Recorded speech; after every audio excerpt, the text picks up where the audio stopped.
Еве не повторно сега во овој дел од нашето студио низ утринската програма Добро утро секој утро и веќе го имате насловот на вашите ТВ екрани почитувани, што знаете дека еве која ќе биде нашата следна тема и на наше секогаш големо задоволство во нашето студио васкуларниот хирург, познат со име доктор Игор Костов, за кој што ќе разговараме токму и за новите методи за проширени вени, па се повеќе и повеќе ги има. Но пред се, добро ви утро и добре ни дојдовте. Добро утро, секој е пријатно да се биде гостин во утринската програма на Алфа телевизија. Да ги поздравам и гледачите на Алфа телевизија, што секој се тука со нас. Благодарам за убавите зборови. Еве претходно малку да поразговараме и за тоа. Имавме можност да слушнеме за чија семето, колку е здраво за срцето, со оглед на тоа дека и вашата супруга е кардиолог. Што препорачува за здрав живот? Ајде малку и од оваа страна. Здравата исхрана во секој случај е добра за животот, а и секако и за вените. Регулирањето на телесната тежина, животот кој избегнува примање на продукти кои предизвикуваат зголемување на телесна тежина и намалување на физичка активност, секако се добри за животот на човекот, затоа ги препорачувам овие продукти. Така. Како го започнуваме? Како доктор Игор Костов го започнува утрото, со оглед на тоа дека еве сме во утринските часови? Имате некои посебни ваши ритуали или? Утрото секој започнува со утринското кафе. Утринското кафе е ритуал кој значи за вас неизбежен. Неизбежен и така да првото кафе е секогаш доста рано. А потоа по пристигнувањето на работното место следува допинг доза второто кафе пред да се влезе во операционата сала. Сопругата што вели за кафето, за допинг кафето? Велат дека не е добро, али тоа е единствен начин човек да биде доволно буден за да потоа влезе и да ги работи оние секојдневни обврски кои му следуваат во текот на денот. Верувам, да. Да, шега е секако. Сите ние сме и убаво кога искрено зборуваме кој е тој што не го консумира, односно го пие кафето во пораните утрински часови. Мал број на луѓе се тие што не пијат кафето, а мора да си го кажеме, за да еве вака ни започне убаво денот, како што се напивме впрочем и ние, па нека ни на здравје кафето. Вака, сега да, зборуваме секогаш за она што е ново. Како што и напоминав, се нешто ние имаме ново во процедурата, поточно за проширените вени. Разни веќе начини имаме за тоа како да помогнеме за сите оние кои што се соочуваат со проблематики што се однесува за проширените вени. Ајде од каде да започнеме или поточно ќе напоменеме што е најново? Во последниве години третманот на проширените вени веќе станува ендовенски. Повеќе ги нема оние хируршки процедури кај кои што пациентите беа изложени на подолготрајно лекување во болница, подолготрајно oporavување после операцијата, отсуствување на работното место.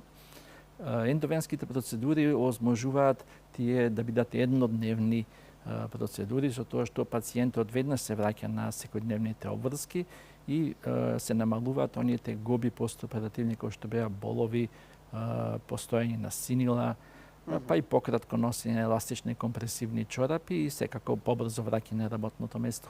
Така, што значи дека сепак постои разлика од некогаш и сега. Меѓутоа таа ја нарекуваме класична операција. Таа воопшто сега не се прави или има некаде потреба? Во лимитирани случаи кај што постои индикација кај пациенти што имаат поизразени вени, каде што не постои можност да се направи оваа ендовенска процедура, се уште има место и за хируршките процедури. Значи сепак се уште активна и она класичната операција. Иако во последните години приматот го земат ендовенските процедури, тука посебно ќе ги споменам ендовенската лазерска аблација, радиофреквентната аблација и секако емболизацијата со цијанокрилат. Така, каде што ја има во вашата болница, јас ја нарекувам градска. Да, Свети Наум, меѓутоа, да, имаме овие методи, ги практикуваме поточно, кои се најновите методи кога сме на работното сега место, зборуваме за оваа болница, со која што можат пациентите да се лекуваат, што се однесува со проширени вени, затоа што тие проширените вени сигурно ќе ни појасните и тоа и ќе подсетиме. Некои ги имаат поради естетика им пречи, меѓутоа тие исто така допринесуваат и за здравјето на сите оние кои што ги имаат. За жал, па ајде нешто малку повеќе и околу тоа.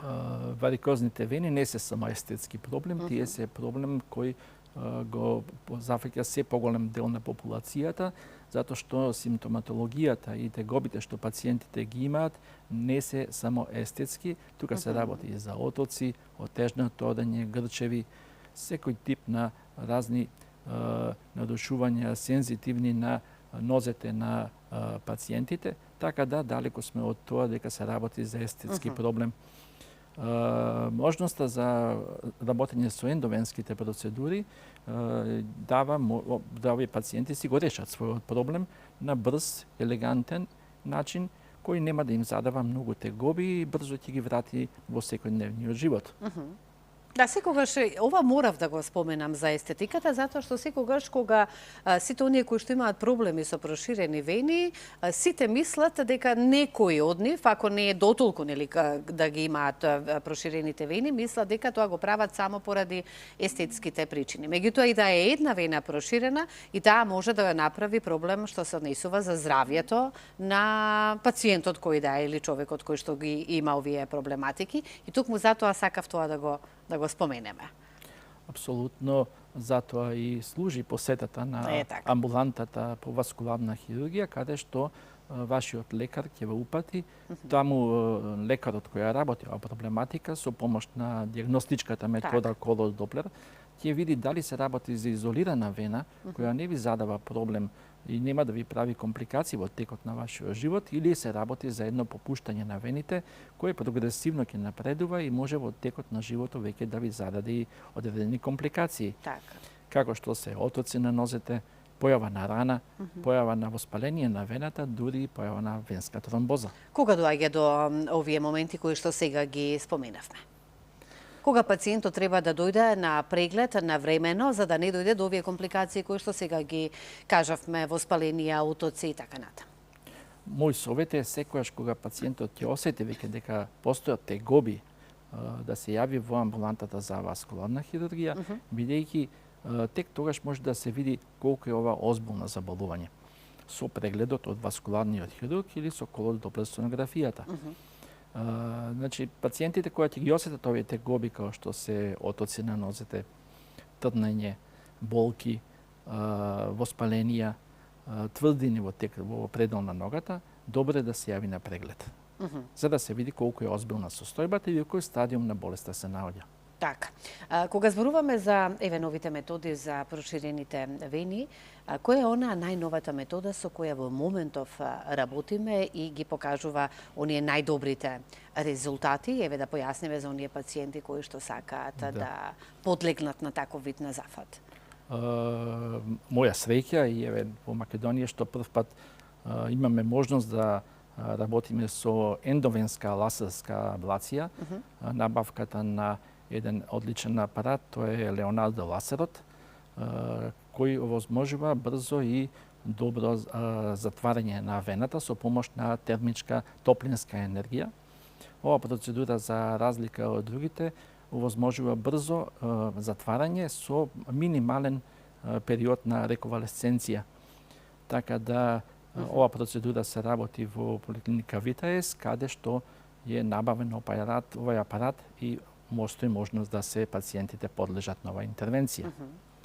Во секој случај и радиофреквентната аблација останува како процедура на изведување, таа се работи во Старата градска болница како редовна процедура на терет на Фондот за здравство.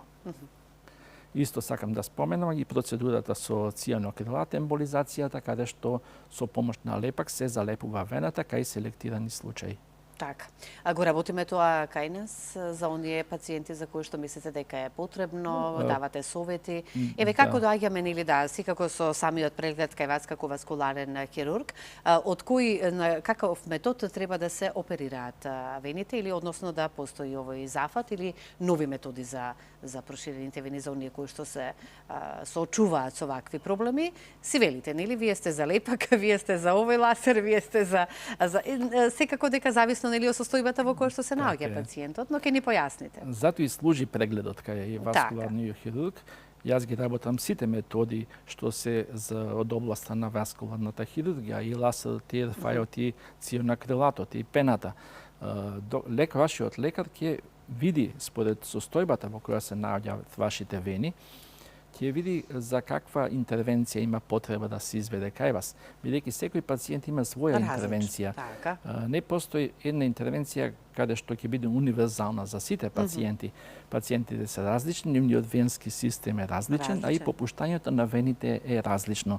Така да самиот лекар во текот на прегледот ќе утврди за каква процедура сте вие подобни и што е најдобро за вас. Не може пациентот да дојде и да ви каже сакам со тој ласер да ме оперирате.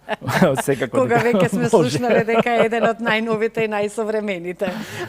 Се работи за одлична апаратура која тек ги откривам лимитите на незината работа, али моја среќа што имам можност да работам со тој апарат. Како да ги негуваме вените, како да ги штитиме, како да се грижиме за нив, за сите оние кои што се соочуваат со вакви проблеми?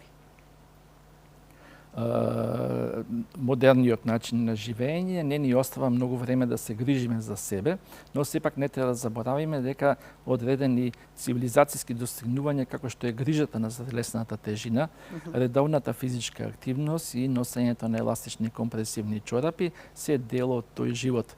Значи, грижата за овие три работи ќе ни овозможи долг живот и долг живот на нашите нозе без тегови. Бараат ли вените некоја посебна исхрана? Кога веќе за оние кои што се соочуваат со овој проблем, со проширени исхраната богата со влакна, таа палео исхраната, намален јаглен хидрати во исхраната, секако помага да се зачува телесната тежина, да се намали масното ткиво и да се овозможи подолга трајност на вашите нозе и подолг живот. Генетиката игра улога? Апсолутно. Генетиката е најчестите причини за појава на попуштените вени, затоа што доаѓа до пореметување на зидот на вената заради намалување на тие еластични влакна кои се дел од тој зид. Тоа се влече како една наследна компонента, така да пациентите кои доаѓаат со попуштени вени често ни кажуваат дека во нивната фамилија имало некој член што има попуштени вени. Значи сепак има врска и многу игра улога и генетиката. Како што напоменавме, јас мислам дека ги споменавме во овие минутите кои ни преостануваат за оваа тема, ги споменавме новите методи за проширени вени, што ги има повеќе видови, како што и самите кажавте. Ја споменавме генетиката, меѓутоа еве за вас како васкуларен хирург, што ќе биде оној совет за сите оние кои што се соочуваат со овие здравствени проблеми? На што најмногу треба сепак да се обрне внимание? Секогаш забележувам дека исто така ја споменувате физичката активност, што некои можеби ја подзабораваат, па ајде да ги подсетиме колку е и зошто таа важна за оние кои што се соочуваат со овој проблем. Основната придобивка на таа физичка активност е јакнењето на мускулната венската пумпа која се наоѓа во задната ложа на подколеницата и тој мускул е срцето на ногата. Јакнењето на овој мускул со редовна физичка активност овозможува на брзо враќање на крвта во срцето и во циркулацијата.